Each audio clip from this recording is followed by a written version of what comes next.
Buenos días, estimada audiencia. Les pedimos encarecidamente que a partir de este momento pórtense bien, que para portarnos mal estamos nosotros. Al amigo todo, al enemigo ni justicia. El que depositó dólares recibirá dólares. Si quieren venir, que vengan, les presentaremos batalla.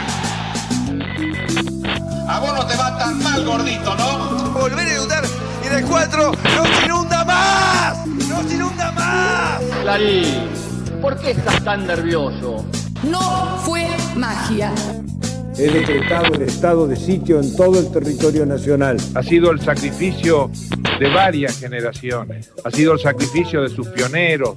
Acá lo voy a estar esperando como candidato a presidente para hacer campaña por nuestra gente. El índice de desocupación bajó a un menos del 6%.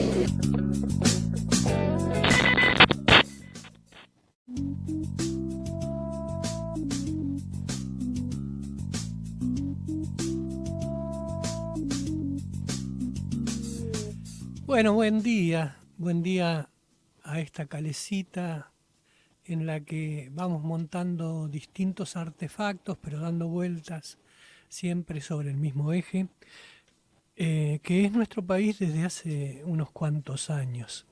Parece no poder salirse de un ambiente de tensión y crispación que sigue a periodo de una calma relativa y aburrida, casi soporífera, con estados de ánimo de la gente que tienen subidas y bajadas de calentura, raramente de contento, pero que finalmente hacen un amesetamiento circular, raro, que da vueltas y vueltas sobre un mismo eje, de manera que parece que la inflación, por ejemplo, es fatalmente inevitable, la pobreza es igualmente una carga que debemos sobrellevar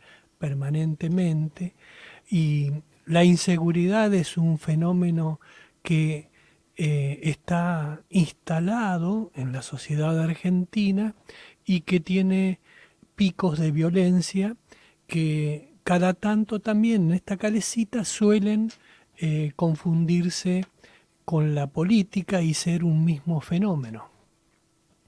Esto es lo que ha ocurrido en esta semana que termina hoy, con el episodio de violencia, atentado, intento de asesinato, casi un magnicidio, aunque la figura no existe en nuestro Código Penal, que protagonizó este hombre nacido en Brasil, hijo de argentina y de chileno, nacionalizado argentino, y de una vida azarosa, un poco extraña, aparentemente vinculado o por lo menos seguidor de fanatismos un poco esotéricos, que este hombre, Montiel, de apellido, que atacó o quiso matar a la vicepresidenta Cristina Fernández cuando entre la gente estaba dirigiéndose al famoso departamento de Juncal y Uruguay, en el coqueto barrio de Recoleta, que se ha transformado en lo que los mismos peronistas más enfervorizados han denominado el santuario de la política argentina y un poco el lugar donde se mide la temperatura de cómo va la situación política en el país. Todo esto comenzó porque no era así Recoleta, digamos, no era así esa referencia geográfica, geopolítica, no existía como tal, salvo algún episodio que tenía que ver con la vecina de arriba de Cristina o alguna cuestión en particular, no tenía esta presencia permanente de repercusión mediática constante y provocada antes de que el fiscal Luciani leyera la parte resolutiva del pedido de condena para Cristina Fernández de Kirchner en la causa Vialidad, los famosos 12 años e inhabilitación permanente. A partir de ahí nació todo, nació la consigna: si la tocan a Cristina, ¿qué quilombo se va a armar? Nació digamos, la movilización permanente y la ocupación de las calles en Buenos Aires, por supuesto, pero también en algunas ciudades importantes del país, como método político para enfrentar lo que se identifica no como una acusación de un fiscal en una causa que se está instruyendo en particular como parte de un juicio, que es lo que técnicamente ocurre, sino como una conspiración política contra el peronismo, alimentada por el mismo Poder Judicial, al que se lo identifica como un partido político, el Partido Judicial, los medios hegemónicos, como se describe en este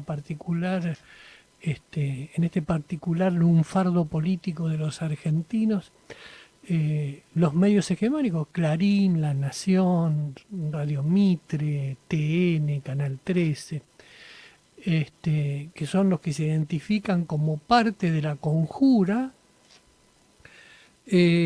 y sectores oligárquicos, hablo con la terminología peronista, que atrasa un poco, ¿no? Que está anclada en el siglo pasado, pero creo que me van a entender. Todo esto, una conspiración para terminar con el peronismo en la Argentina. Bueno, esto tiene como, esta construcción política es para pelear en una campaña que ya comenzó, que apunta a las elecciones del año que viene, y en la que el peronismo está mal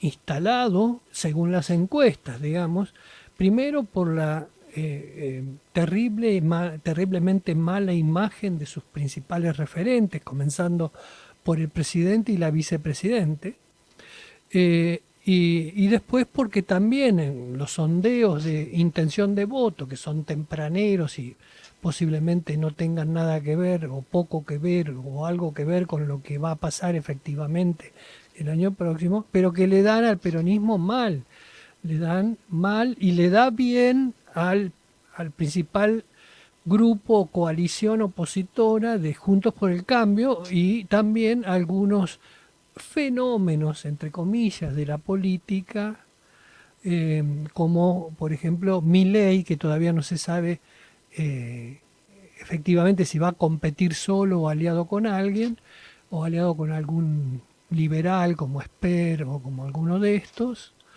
o va a ir, o si va a ir en la coalición de Juntos por el Cambio, pues todavía no se puede decir, pero bueno, así muestran las encuestas ahora el panorama. Entonces todo esto tiene una lógica política, de esto vamos a hablar nosotros, puesto que el hecho en sí mismo lo vimos todo por televisión. Entonces hay algunos que lo creen, otros que no lo creen, pero bueno, las creencias son una cosa y lo que pasa en la realidad generalmente es otra.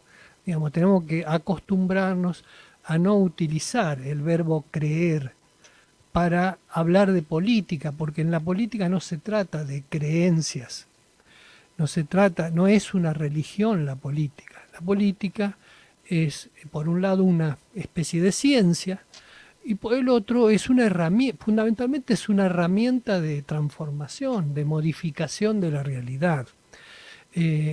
Una herramienta que manejamos los seres humanos, digamos, y que no tiene nada que ver con ninguna divinidad ni ningún tipo de creencia en particular, sino de algo muy concreto, práctico, que tiene una cosmovisión siempre, pero aplicada a las necesidades de la sociedad del momento.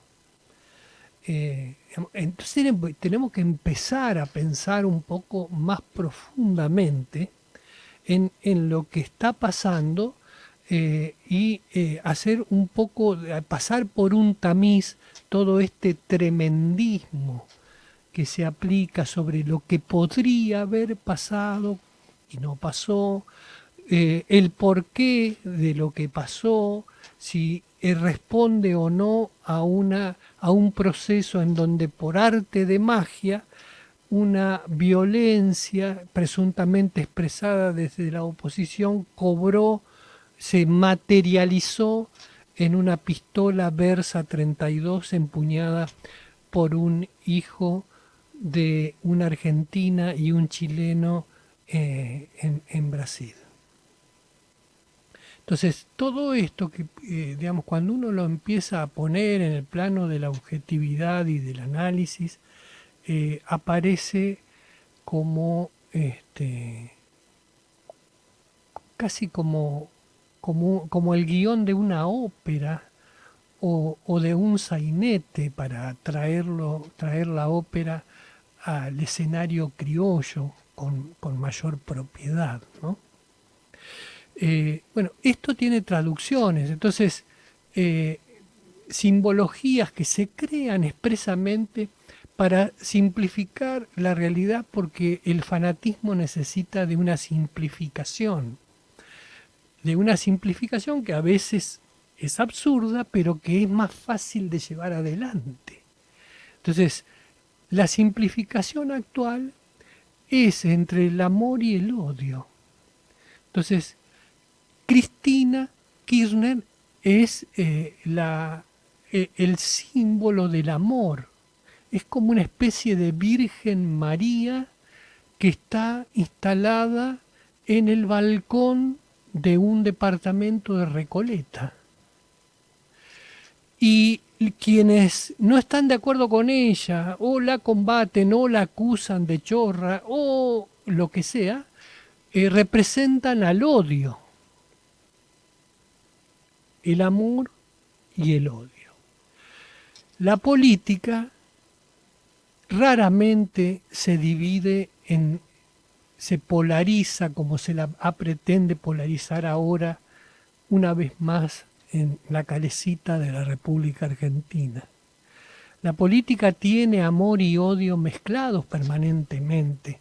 Es muy difícil que un sector levante la bandera del amor solamente, del amor desprovisto de cualquier otro sentimiento, y otro bando levante la bandera del odio con la misma, digamos, pureza de sentimientos, todo odio y nada de amor.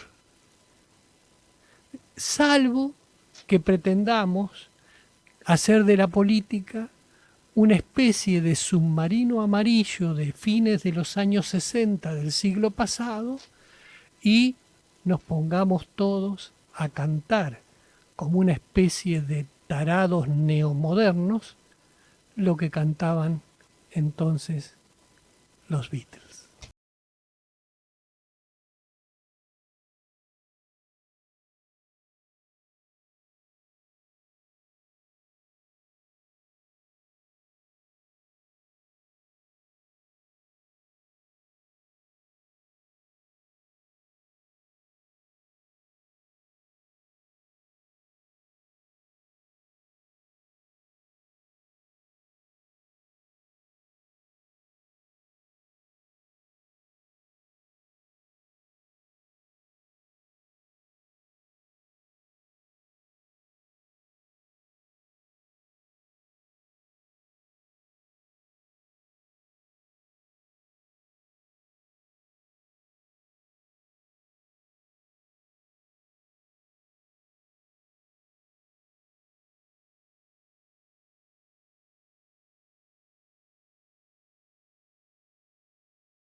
Picada de noticias.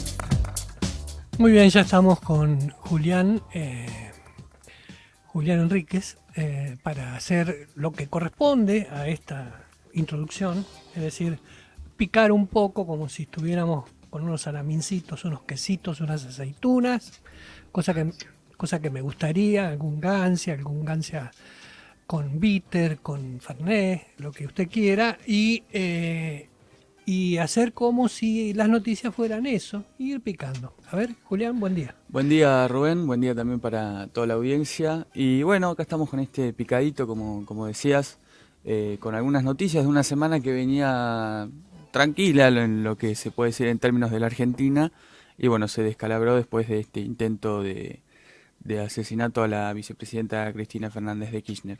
Vamos a arrancar con un video, con unas imágenes que se captaron después justamente de este intento de homicidio, de magnicidio, que llamaron la atención, sobre todo por el accionar de la custodia del operativo de seguridad alrededor de la vicepresidenta, que la muestran firmando autógrafos, acompañada de la gente, minutos después de haber sido gatillada. Objeto del atentado. Objeto del atentado. Sí, así señor. que bueno. Raro, ¿no? Todo eso. Llamativo. Sí. Así que si les parece, compartimos en imágenes en 24/7 Canal de Noticias y en AM550 esos momentos posteriores al ataque. ¿Es al auto y saludás? A ver, hoy Máximo Kirchner y también Di Tulio dijeron que se buscaba matar a un peronista. No estoy vinculando una cosa con la otra, pero había un clima de violencia. Un juez había dicho que la policía se tenía que ir de ahí por la violencia. Cristina Kirchner alentó que la militancia vaya a la puerta de su casa. La custodia, cuando el auto frenó, la custodia ni siquiera tendría que haber llevado a la vicepresidenta a ese lugar. No entró todavía, ¿eh? No entró, mirá, sigue firmando. Es impresionante. Es que no tendría ni siquiera que haber ido a ese lugar, Franco. Cuando la custodia real. Pide una virome, un marcador para firmar el libro. Claro. Está en eso, Cristina Kirchner. Hace 4 o 5 minutos le gatillaron en el rostro. Bueno, esta era la descripción que hacía TN, ¿no? De ese momento. Después Cristina en su declaración, ante la fiscal y juez, el fiscal y la jueza, dicho bien, dijo que no se dio cuenta ella de que le habían gatillado un arma en la cabeza. Lo llamativo en todo caso es también, o sea, considerando que bueno, ella pudo haber pasado por alto el momento, pero la custodia que no interrumpió lo que estaba pasando ahí. La custodia, bueno, supongo que será objeto de revisión todo este tema, pero también vino adosado esto a la puja política entre la ciudad, entre el peronismo versus la ciudad de Buenos Aires. Claro. ¿No? Cuando el juez Carrasco le ordenó quitar las vallas y la protección de la policía de la ciudad para poner en su lugar a la policía de la federal. La federal naturalmente es la protección de Cristina. Recordemos que Cristina Fernández como vicepresidente tiene más custodia que el propio presidente. Tiene 100 custodios destinados a esa protección, que obviamente no están todos juntos, claro. Se dividen en 3 turnos, pero bueno, es la custodia más grande que tiene cualquier persona en la República Argentina, la tiene Cristina Fernández. Sin embargo, lo que se vio en el momento del atentado del señor Sabac Montiel fue una inacción preocupante. Nadie reaccionó. Reaccionaron los militantes que estaban ahí, que no deberían haber estado, por otra parte, y de hecho al agresor lo agarró un tipo que no era policía. Era uno de los militantes kirchneristas que estaba ahí para venerar al santuario de la señora Cristina. Sí, es cierto. Y bueno, incluso algunos medios habían comentado que después de todo lo que pasó con acerca de las vallas, el conflicto con la policía de la ciudad, incluso se había incrementado la seguridad de Cristina Fernández. Sí, expliquemos que el anterior video que pasamos no salió al aire porque hubo un corte en el canal. Pero bueno, imagíneselo, de todas maneras usted lo debe haber visto. La radio es para imaginarse un poco también. Claro. Bueno, vamos con el segundo video. Ayer, el día viernes, hubo un gran acto en la Plaza de Mayo, principalmente protagonizado por militantes afines al kirchnerismo, y se leyó una pancarta de repudio con diferentes representantes, miembros del Gabinete Nacional también, y bueno, quedó en evidencia evidentemente que, como mencionabas, Rubén, en tu editorial, la bajada, digamos, o la interpretación que hace el gobierno de lo que pasó es que, bueno, todo responde a los discursos del odio, que es el término que han elegido para denominar las declaraciones de la oposición, de distintos referentes. La política opositora es la política del odio. La política del odio. Es una simplificación pero que tiene su rentabilidad, digamos, en términos políticos. En términos políticos. Bueno, ayer justamente la encargada de encabezar ese acto fue la titular de la Asociación Argentina de Actores, la hermana de Ricardito. De Ricardito Darín, Alejandra Darín. Sí. Y ponía claramente en palabras esta interpretación que hace el oficialismo. Desde hace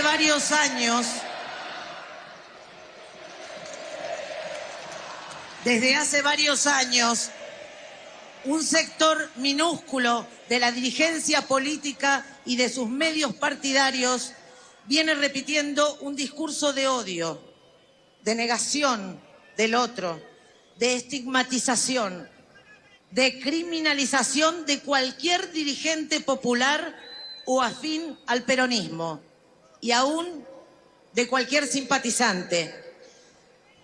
Todos hemos visto movilizaciones donde se pasearon por las plazas más importantes de la capital federal bolsas mortuorias, ataúdes o guillotinas. No es inocente ni gratuita la legitimación de discursos extremos, de llamados a la agresión, de planteos que niegan legitimidad democrática del adversario político. Nadie es individualmente responsable por las acciones de otros, pero quienes se dieron minutos de aire a los discursos de odio deberán reflexionar sobre cómo han colaborado para que lleguemos hasta esta situación. Bueno, el amor y el odio entonces como una extraña polarización digamos, puede ser el guión de una película tipo La Guerra de las Galaxias, el bien y el mal enfrentados a nivel cósmico, sintetizados en este alejado país al sur de todas las cosas, al sur de la desgracia, siempre digo yo. Sí. Se escucharon varias declaraciones, no solo de la hermana de Ricardo Darín, sino también de referentes políticos, incluso Pablo Moyano, directamente dando nombres y apellidos, nombrando varios periodistas. Sí, recordemos que este tema de utilizar el escarnio del opositor de manera violenta no es propiedad de quienes se oponen en este momento al peronismo o al kirchnerismo, sino que el propio kirchnerismo lo hizo en su momento contra Macri. Recordemos que, por ejemplo, pegaban afiches de Macri con una bala en la frente. Sí. Y recordemos que muchos de sus dirigentes, por ejemplo Luis de Lía, dijo que había que fusilarlo en la Plaza de Mayo, por ejemplo. Otro sindicalista que después fue juzgado, el Pata Medina, y que ahora está libre otra vez, dijo que había que colgarlo en la Plaza de Mayo. Es decir, acá el amor y el odio no es propiedad de nadie, estamos mezcladitos, digamos, todos usamos un poco de amor y un poco de odio. Sí, incluso parecía que el oficialismo, el kirchnerismo ponía más atención en los discursos del odio que en el propio accionar de este muchacho que intentó asesinar a la No, vicepresidenta. y no dijeron nada de este hombre. No, digamos, no han apuntado contra él, no se interesaron demasiado en No, su... tampoco en el atentado en sí mismo. No, directamente entraron con este discurso del odio que supuestamente adjudican a la oposición. Sí, y... lo que sucedido ahí fue para ellos un capítulo Claro. más de toda una sistemática oposición, ¿no? Violenta a las figuras principales del actual gobierno. Bueno, en línea con lo que estamos hablando, hay un video de Kicillof, del gobernador de la provincia de Buenos Aires, bueno, también manifestando este mismo parecer, esta misma opinión que evidentemente tiene el Frente de Todos acerca de lo que sucedió el día jueves. Así que si les parece, escuchamos lo que decía el gobernador de la provincia de Buenos Aires. Hoy estamos acá para llamar la atención a toda la sociedad sobre lo que viene ocurriendo y lo que inmediatamente tiene que dejar de ocurrir. Discursos de odio, discursos de violencia, que se dejan pasar, que hasta se acompañan a veces y no se fomentan. Entonces creo que es el momento de decir basta a todo eso.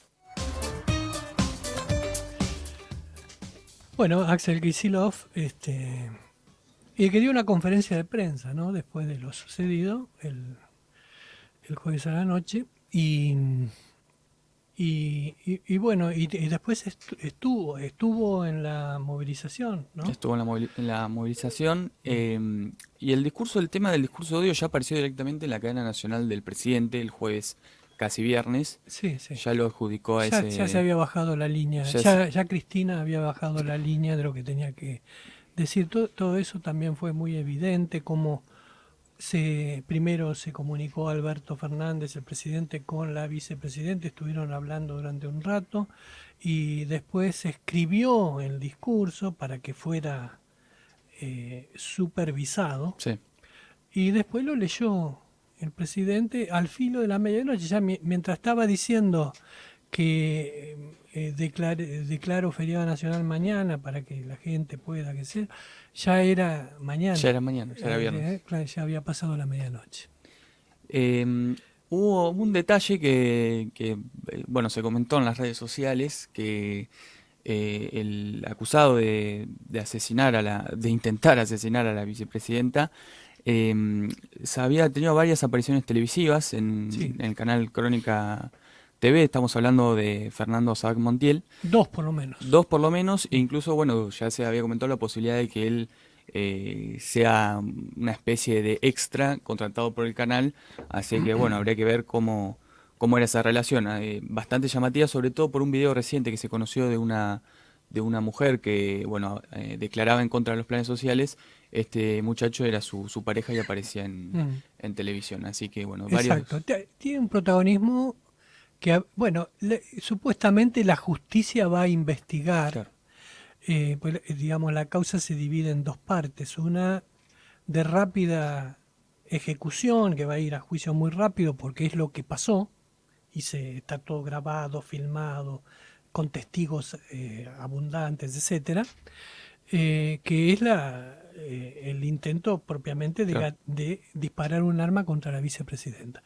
Ahora, la otra causa que tiene que ir a fondo es decir, ¿qué hay atrás de esto? Hubo un plan, alguien hizo un plan y este hombre fue el ejecutor. Hubo más gente que participó en la elaboración de la logística para llegar a ese lugar con un arma.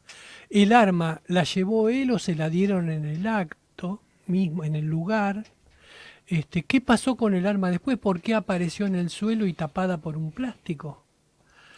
O sea, hay muchas cosas para dilucidar, pero eso corresponde a la investigación judicial. Sí, se está hablando de la posibilidad de que sea un ataque de un lobo solitario, de una persona que actuó, digamos, de su propio parecer, o bueno, si es parte de un plan general. Puede ser cualquiera de las dos cosas, claro. O algo intermedio, no sé. O algo intermedio. Pero la verdad es que no podemos nosotros afirmar nada, porque todo esto está bajo investigación y nosotros lo vemos por televisión o por las noticias. Estamos acá en Neuquén y esto sucedió en Recoleta, Buenos Aires, así que mucho más no podemos avanzar y seríamos muy irresponsables si empezamos nosotros a tirar especulaciones al respecto. Sí. Sí, la vida política del país pasa por esa esquina de Recoleta desde hace una semana, evidentemente. Lo que sí podemos hacer es analizar políticamente las repercusiones y digamos, cómo se enfoca desde la política estos hechos. Eso sí, porque estamos en igualdad de condiciones con los colegas que están en el lugar. Porque el análisis, incluso cuando más alejado estás, probablemente puedas analizar mejor las situaciones. Así que bueno, pero vamos a seguir con este tema sin ningún corte, después vamos a la tanda, porque ya está, creo, en comunicación con nosotros el diputado neuquino de la Unión Cívica Radical, César Gas. César, buen día, ¿me escucha? ¿No me escucha? Bueno, esperamos un poco. Se le congeló el Zoom, estaba por Zoom, ¿no? Bueno, entonces va a retomar en cualquier momento. Bueno, César Gas, el tema se trató en la legislatura ayer, ¿no? Una sesión especial. Una sesión especial. Participaron el gobernador, el intendente de la ciudad, bueno, el vicegobernador Marcos Comán presidió la sesión como le corresponde a su cargo. Y bueno, todos hicieron su intervención relativamente fácil. Digamos, es como que está escrito el guión. Me solidarizo condeno el ataque, esto le hace mal a la democracia. Digamos, todo un catecismo que es muy fácil de escribir y que todo el mundo ha dicho más o menos lo mismo. Por eso que nosotros lo que queremos es evaluar y analizar políticamente cómo encaja esto en el proceso político nacional. Porque, insisto, el hecho criminal en sí es atribución de la justicia. La misma justicia que es denostada actualmente como parte de un partido judicial. Se le dice el partido judicial. Bueno, es la misma justicia, señor. La misma justicia que está juzgando a la vicepresidente como protagonista de un hecho delictivo, es la que la va a amparar como víctima, en este caso, de otro hecho delictivo, en este caso de tono criminal, que atentó directamente contra su vida. Sí. Pero es la misma justicia, con distintos funcionarios, pero parte del mismo Poder Judicial que es tan denostado actualmente por el oficialismo. Sí, ayer justamente en la conferencia que veíamos recién del gobernador de la provincia de Buenos Aires, Axel Kicillof, minutos antes de eso, bueno, él había mencionado que Cristina no solo sufría una persecución mediática, sino una persecución judicial, justamente por la causa que está atravesando en este momento. Bueno, estamos esperándolo a César Gas a ver si nos escucha y se puede comunicar con nosotros. César, ¿estás ahí? Sí, perfecto. Buen día. ¿Cómo va? ¿Qué tal? ¿Cómo andan? ¿Qué tal, Rubén? ¿Qué tal? Estamos tratando, particularmente estoy tratando de analizar los antecedentes, lo ocurrido y la repercusión del hecho del que hemos hablado en estos últimos 2 días, es decir, el atentado contra la vicepresidenta Cristina Fernández de Kirchner, desde el punto de vista político, es decir, cómo encaja esto y cómo se puede analizar políticamente, teniendo en cuenta que acá hay evidentemente una campaña política que ya está en marcha apuntando a las elecciones del año próximo, y esto también está siendo usado en el contexto de esa campaña. Así que, ¿cómo lo ve usted, César? Sí, yo estuve escuchando atentamente lo que ustedes decían. Qué bueno, que una convocatoria.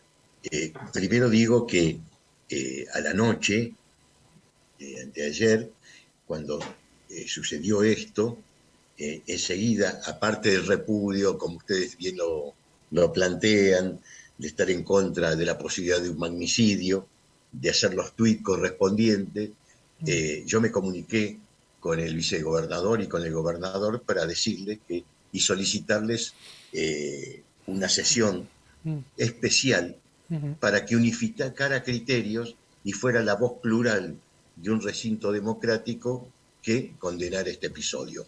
Pero en función de lo que ustedes dijeron, que la pintura que le dieron que era exacta, que es el repudio, pero es el odio, pero es esto, entonces yo me enfoqué, la técnica legislativa hace que uno se anote casi al final para tener el contexto de lo que se ha dicho, pero estando el gobernador, estando el vicegobernador, el presidente de la Cámara, el intendente, los ministros, el diputado nacional Pablo Servi, creí que tenía que ser uno de los primeros para no dejarme llevar por esa sensualidad que tiene de contestar a los que ya hablaron y enfocarme solamente en lo que yo quería decir. Es decir, veo un panorama gravísimo, y entonces puse en contexto lo que había dicho ayer en la conferencia, en un reportaje, Federico Storani. Federico Storani dijo que si inmediatamente no alejamos los extremos, no sacamos los fundamentalismos, esto termina en una carnicería. Y, por otro lado, hice antecedentes de lo que normalmente los intentos de esa unidad nacional, que empieza cuando Balbín, que había sido preso del régimen peronista, cuando vuelve Perón al país, se junta con él y tratan de amalgamar una unidad nacional para salir de ese retroceso que teníamos. Sí, bueno, recordemos esto particularmente, César, porque esto a veces no se habla mucho o no se lo recuerda mucho, pero Perón, cuando ya veía que se estaba muriendo, digamos, había organizado como una gran concertación en donde Balbín era una de las figuras protagónicas e incluso le había destinado una oficina en la propia Casa de Gobierno. Bueno, recuerda se estaba trabajando para una fórmula compartida claro.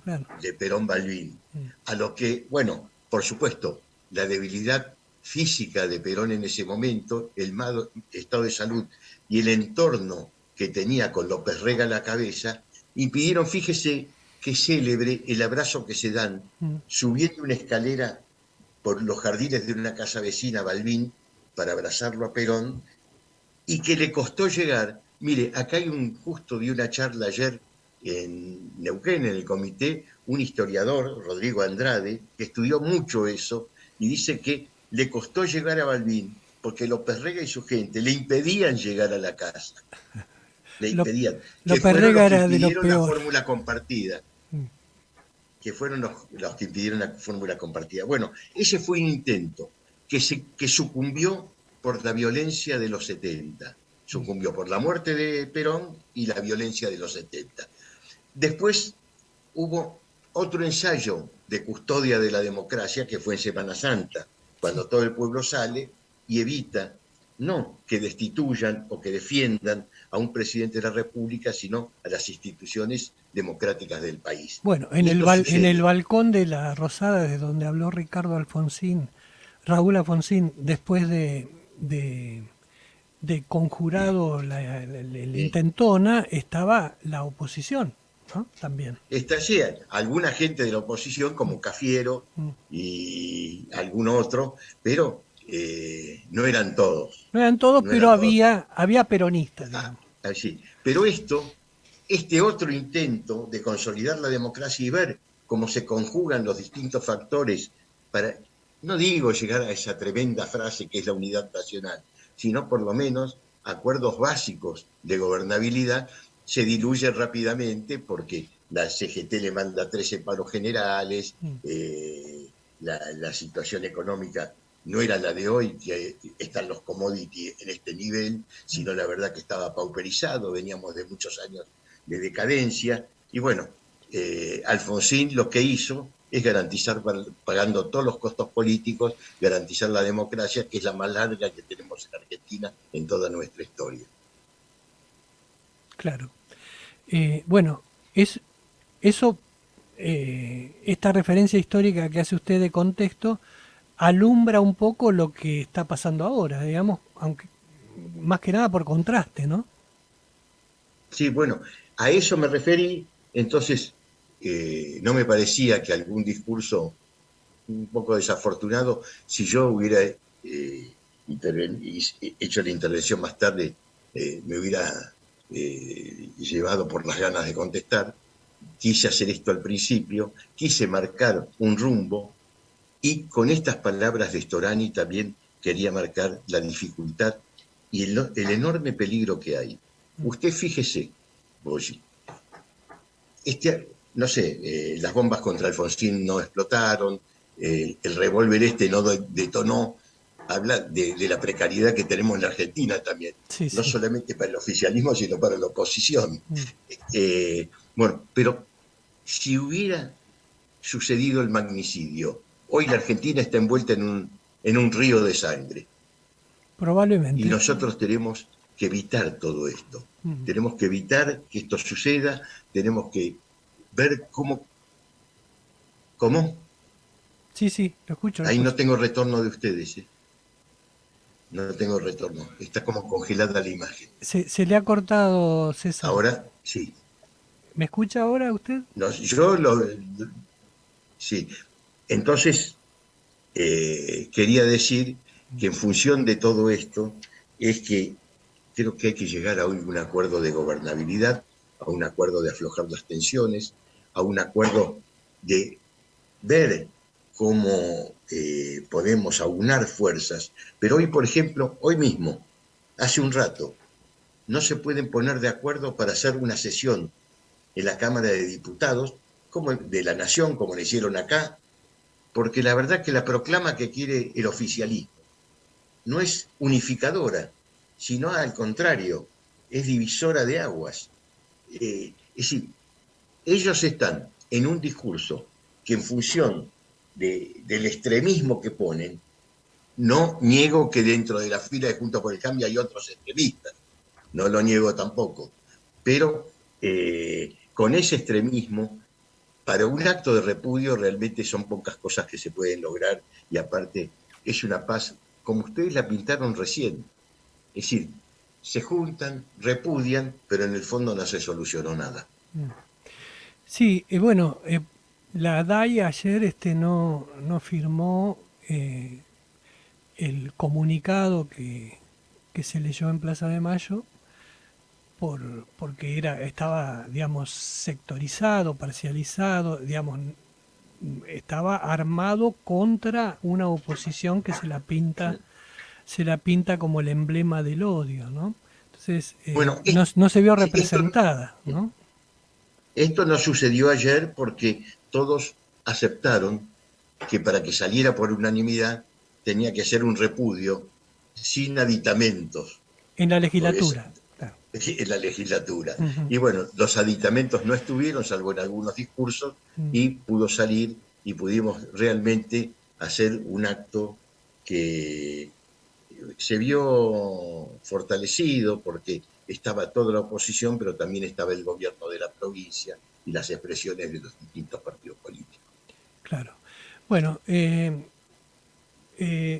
magnicidio no ocurrió, pero lo sucedido dio pie, digamos, también para que el oficialismo aprovechara para llenar la Plaza de Mayo ayer y entrar en una etapa distinta de una difícil campaña electoral que tiene por delante. Rubén, sí, perdón Rubén, sí. Esto que pasó para el futuro inmediato con campañas electorales inmediatas no es inocuo. No, de ninguna manera. Pero el fantasma de la violencia y del desborde de la situación social está permanentemente, creo yo, en Argentina, porque tiene raíces estructurales serias, y la pobreza, la inseguridad, son factores que están jugando desde hace mucho tiempo, no desde ahora, digamos, pero todo esto se tuvo como un rápido incremento político a partir de la acusación del fiscal Luciani, me parece a mí. Sí, que yo quiero ser también muy objetivo dentro de lo que uno puede.